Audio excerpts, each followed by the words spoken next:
lugar que coincide com cada detalhe descrito na Bíblia. Uma montanha cercada, vigiada, proibida.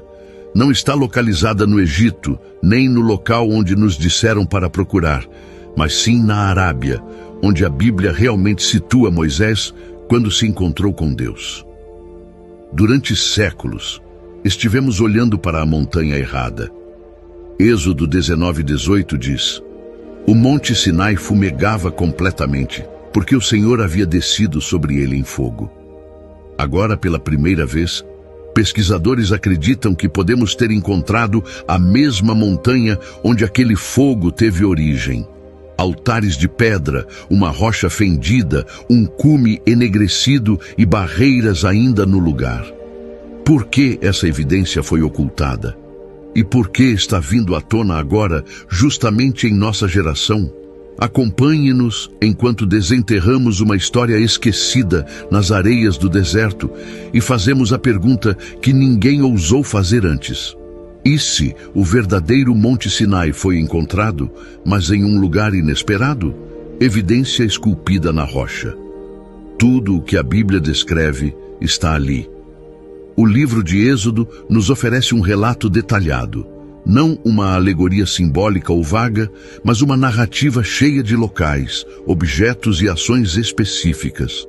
Não são apenas descritos o fogo e o trovão divino, mas também marcos geográficos, rituais e estruturas reais. Se acreditamos que esse relato reflete eventos históricos, então as marcas físicas desse encontro ainda deveriam ser visíveis. E no noroeste da Arábia, talvez estejam. Comecemos pela rocha dividida. Em Êxodo 17, o povo de Israel, recém-liberto do Egito, clamava desesperadamente por água. Deus ordenou a Moisés que ferisse uma rocha em Horebe, e ao fazê-lo, dela jorrou água. Aquele foi um milagre, mas o mais surpreendente é que no deserto da Arábia, numa área há muito tempo associada à antiga Midian, existe uma enorme rocha de granito com mais de 18 metros de altura, perfeitamente rachada ao meio. Ela está isolada, sem ligação com nenhuma formação geológica que indique erosão natural. E na base dessa rocha há evidências claras de um antigo fluxo de água. Canais profundos esculpidos na pedra, em um lugar onde as chuvas são praticamente inexistentes. Poderia ser esta a mesma rocha que Moisés feriu? Ao menos ela coincide com a descrição bíblica com uma precisão impressionante. Há também um altar, localizado ao pé da montanha, construído com grandes pedras planas. Ao redor, encontram-se gravuras de touros e bezerros. Esse tipo de arte é incomum no contexto árabe, mas assustadoramente familiar quando lemos Êxodo 32, que relata como os israelitas moldaram um bezerro de ouro enquanto Moisés demorava a descer da montanha. Essas gravuras não são meramente decorativas, têm contexto, falam de rebeldia, refletem fielmente as Escrituras.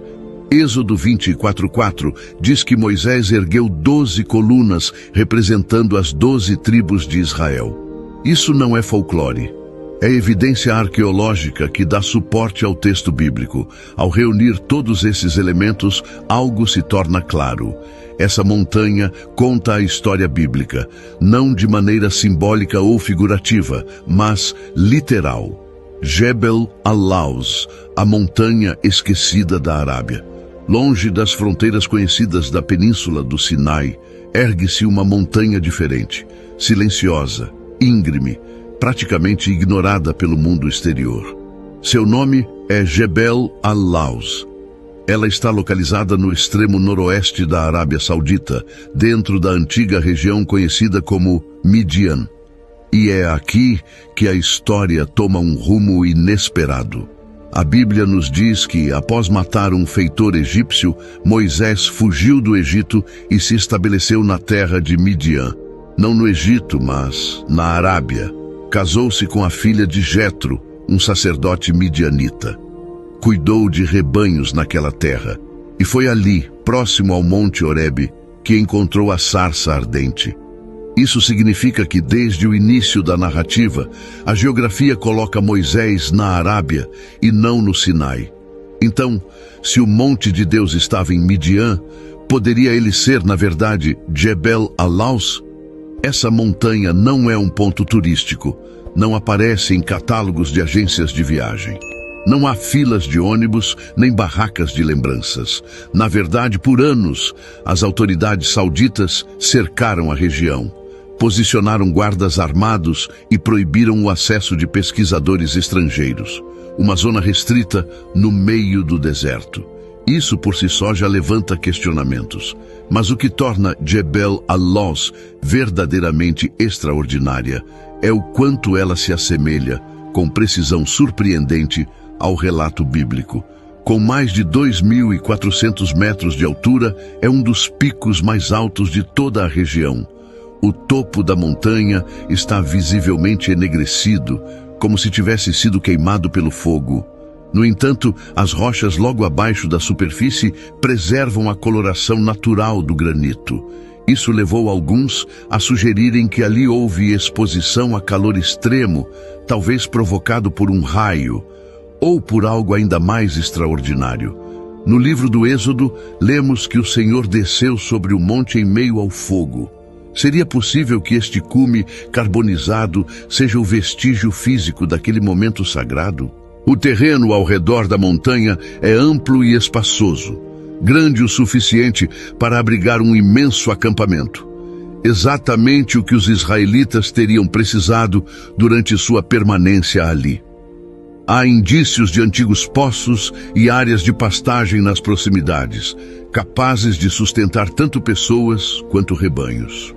Os beduínos locais, geração após geração, não apenas chamam este monte de Jebel Alaus, mas também de Jabal Musa, a montanha de Moisés.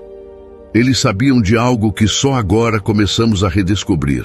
E assim, enquanto estudiosos e peregrinos concentraram sua atenção por séculos em uma montanha no Egito, uma que não corresponde plenamente ao relato bíblico, esse pico silencioso na Arábia, quase intocado e em sua maior parte restrito ao público, pode ser a verdadeira testemunha de um encontro divino. Por que está cercado? Por que está escondido dos olhos do mundo? E o que significaria se durante todo esse tempo o verdadeiro Monte Sinai nunca tivesse se perdido, mas simplesmente tivesse sido ignorado? Barreiras e limites. A montanha que não se podia tocar.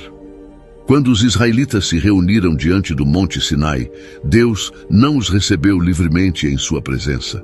Ele deu instruções severas e claras, delimita o monte ao redor e ordena ao povo: tenham o cuidado de não subir ao monte nem tocar a sua base. Todo aquele que tocar o monte será condenado à morte. Êxodo 19:12. Não foi um ato de crueldade, mas uma forma de proteção sagrada. O monte era santo, pois sobre ele repousava a presença do Altíssimo. O divino não se mistura casualmente com o profano. Os limites ordenados por Deus não eram apenas físicos, eram símbolos espirituais que ensinavam que a santidade exige reverência, distância e preparação. E, surpreendentemente, aos pés do Jebel Alaus, ainda existem o que muitos acreditam ser os restos desses mesmos limites. Exploradores e pesquisadores documentaram fileiras de pedras cuidadosamente posicionadas, formando um perímetro ao redor da base da montanha. Essas estruturas não se parecem com restos de antigos povoados, nem com vestígios agrícolas. Pelo contrário, parecem marcadores deliberados, rústicos, mas organizados com precisão. Formam uma linha de separação. Alguns notaram sua semelhança com o padrão descrito em Êxodo, uma ordem física dada por Deus: marque o monte e não permita que ninguém o toque. O mais impressionante é o quão desnecessárias essas barreiras seriam, a menos que aqueles que as construíram estivessem profundamente convencidos de que ali havia ocorrido algo sagrado. Por que levantar um muro de pedras ao redor de uma montanha vazia, a menos que temessem o que significaria ultrapassá-lo? Há também uma outra dimensão de significado. Na tradição religiosa contemporânea, os locais sagrados geralmente são protegidos por templos ornamentados, portões dourados e ministros consagrados. Mas aqui vemos uma forma antiga e reverente de adoração. Pedra sobre pedra, cercando uma montanha que outrora ardeu com a presença de Deus. Poderiam estes ser os mesmos limites diante dos quais se postaram os israelitas? Com os pés junto à linha, os olhos erguidos para o céu, tremendo entre o temor e o assombro, enquanto o trovão rugia e o fogo descia? E se for assim, o que significa o fato de que essas barreiras ainda existam? Que a ordem de não tocar continua ressoando, gravada na própria terra? Que a santidade daquela montanha foi tão avassaladora que sua memória ficou eternizada na pedra? Um incêndio no cume carbonizado, uma chama que desceu dos céus. De longe, o cume do Jebel al-Laus se destaca dos demais. Imagens de satélite confirmam o que soldados e exploradores vêm observando há décadas. O topo da montanha está enegrecido e visivelmente queimado. Mas o que realmente chama a atenção é o seguinte: os picos vizinhos, pertencentes à mesma cadeia montanhosa, permanecem intactos. Não há sinais de queimaduras nem de descoloração. Apenas este cume, negro como carvão. Isso levanta uma pergunta inevitável. O que poderia ter causado tal fenômeno? Cientistas analisaram sua geologia. Não há evidência de atividade vulcânica na área. A rocha não tem origem vulcânica. O enegrecimento parece ter sido causado por uma exposição superficial a calor extremo. Não se trata de erosão lenta, mas de algo súbito, poderoso. Algo que não pode ser explicado apenas pela ação do tempo ou do clima árido do deserto. Consideremos agora o relato bíblico. Êxodo 19:18 declara com clareza: o monte Sinai estava todo coberto de fumaça, pois o Senhor havia descido sobre ele em chamas de fogo. A montanha tremia violentamente. A fumaça subia como a de uma fornalha, e o povo recuou apavorado enquanto Deus descia em meio às chamas. Isso não foi uma metáfora. Foi uma experiência sensorial. Atingiu a própria terra, transformou a montanha. Por isso, mais uma vez, precisamos nos perguntar: será que esse pico enegrecido, calcinado e silencioso é o remanescente físico de um encontro com o divino? Estaremos diante de um cume que um dia ardeu, não por causas naturais, mas pelo fogo celestial? Os céticos podem zombar, mas a evidência está ali, esperando para ser reconhecida. Uma montanha como nenhuma outra, um pico que carrega as marcas de algo, ou de alguém, que transcende a natureza. Talvez seja por isso que ainda permanece em pé, solitário, silencioso, marcado, um lugar proibido, envolto em mistério. Se essa montanha fosse apenas mais um monte desértico, irrelevante e esquecido, por que seria tão inacessível? A região que cerca o Jebel al-Laus é severamente restrita pelo governo da Arábia Saudita. Seu perímetro é vigiado. Postos militares controlam a entrada. Pesquisadores e exploradores que tentaram chegar ao local foram detidos, interrogados e até ameaçados de prisão. Equipamentos foram confiscados, fotografias apagadas, vistos de viagem cancelados. Literalmente, é uma zona proibida. E isso nos leva a uma pergunta ainda mais perturbadora. Por que tanto segredo em torno de uma montanha se, teoricamente, não há nada a esconder? As imagens de satélite da região acrescentam mais uma camada de mistério. Enquanto a maior parte da Arábia Saudita pode ser visualizada com nitidez, essa área específica ao redor de Jebel al-Laus aparece com baixa resolução ou estranhamente borrada, como se tivesse sido ocultada propositalmente. Mesmo plataformas como o Google Earth mostram anomalias nos pixels da imagem onde deveria haver clareza. Não há registro de base militar, nem oleodutos, nem instalações do governo. Apenas uma antiga montanha, cercada, escondida, vigiada. Então, o que poderia haver de tão perigoso ali a ponto de justificar tamanho controle? Se a resposta for nada, por que agir como se fosse tudo? E se a resposta for algo sagrado, algo que confirma as Escrituras, então devemos considerar que o sigilo não se trata apenas de segurança, mas de controle. Controle sobre a informação, controle sobre a tradição religiosa, controle sobre uma história que, se comprovada verdadeira, mudaria tudo. O que está em jogo? O colapso de uma narrativa inteira. Durante séculos, peregrinos afluíram ao Sinaí egípcio. Mosteiros foram construídos, igrejas foram consagradas, roteiros turísticos foram organizados, bilhões de dólares foram investidos no turismo religioso. A imagem do Monte Sinai, imponente sobre a Península Egípcia, enraizou-se profundamente no imaginário do Ocidente.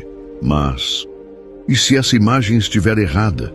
Se Jebel al-Lawz for, de fato, o autêntico Monte Sinai, as implicações seriam colossais e profundamente desconfortáveis. Em primeiro lugar, os interesses financeiros. A indústria do turismo religioso no Egito é uma fonte significativa de receita.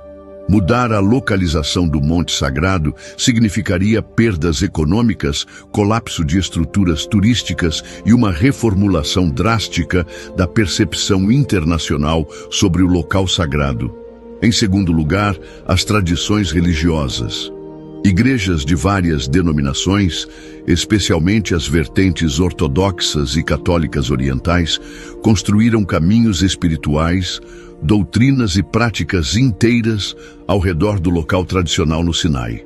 Admitir um erro de localização exigiria a revisão de séculos de arte, ensino e simbolismo. Em terceiro lugar, o campo acadêmico.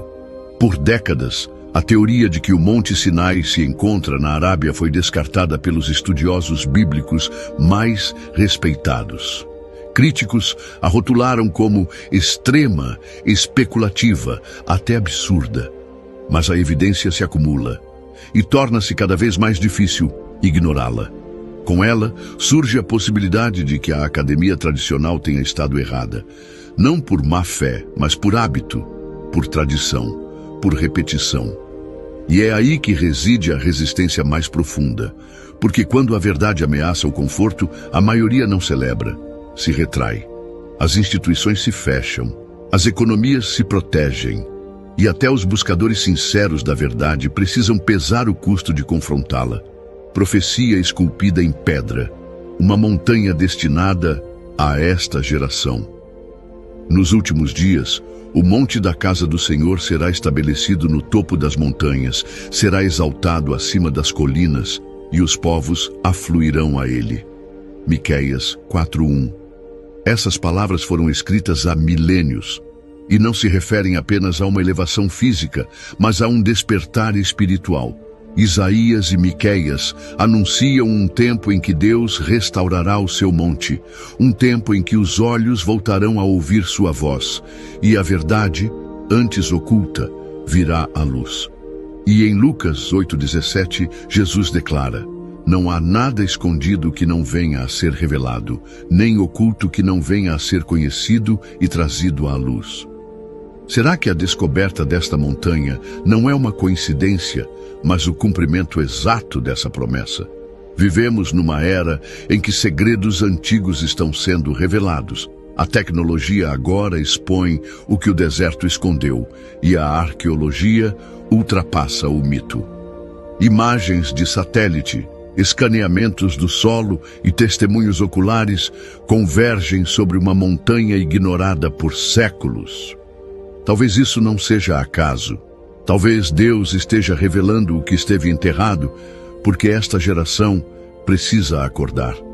O redescobrimento deste cume não é apenas um marco histórico, é um alarme espiritual. É como se as próprias pedras estivessem clamando, como se Deus, mais uma vez, estivesse chamando seu povo para ouvir, lembrar e retornar. Se o Monte Sinai realmente foi localizado, isso vai além da arqueologia. É profecia esculpida em pedra, revelada no tempo certo. O mundo irá reconhecê-la, ou irá enterrá-la novamente. Agora nos encontramos diante de uma encruzilhada. As evidências, fotografias, dados geológicos, marcos físicos, apontam para algo extraordinário, antigo e sagrado. Mas a questão não é se a montanha existe. A verdadeira pergunta é: vamos reconhecê-la? Muitos não reconhecerão. Não porque a verdade seja incerta, mas porque é desconfortável. Admitir que o Sinai está na Arábia significa questionar tudo o que sempre nos foi ensinado, reconhecer que a tradição pode ter nos desviado e reexaminar a palavra, não como herança passiva, mas como uma busca viva e ativa. A verdade autêntica exige algo de nós, exige humildade, exige resposta, exige que mudemos nossa maneira de pensar, que abandonemos a cegueira e caminhemos à luz de uma nova revelação. Mas a maioria vai preferir o conforto à confrontação, o silêncio à transformação. Então, deixamos a pergunta: será que esta geração vai enterrar a verdade mais uma vez? Ou ela ressurgirá das pedras e mudará tudo? Isto é mais que história, é um chamado pessoal. Se esta montanha for realmente o lugar onde Deus falou com Moisés, por que está sendo revelada agora, nesta época? Não se trata apenas de resolver um mistério antigo. É um convite, um desafio, uma convocação mais profunda. Se Deus está revelando seu monte agora, o que Ele quer que você veja? Este momento não trata de turismo nem de teoria. Trata-se de fé, de obediência, de oportunidade. Você não foi chamado apenas para observar. Você foi chamado para responder. Por isso, te convidamos a orar, a refletir, a investigar e a compartilhar. Porque se este é realmente o monte onde a voz de Deus um dia ressoou, então talvez, só talvez, Ele esteja falando novamente. E desta vez, está falando com você.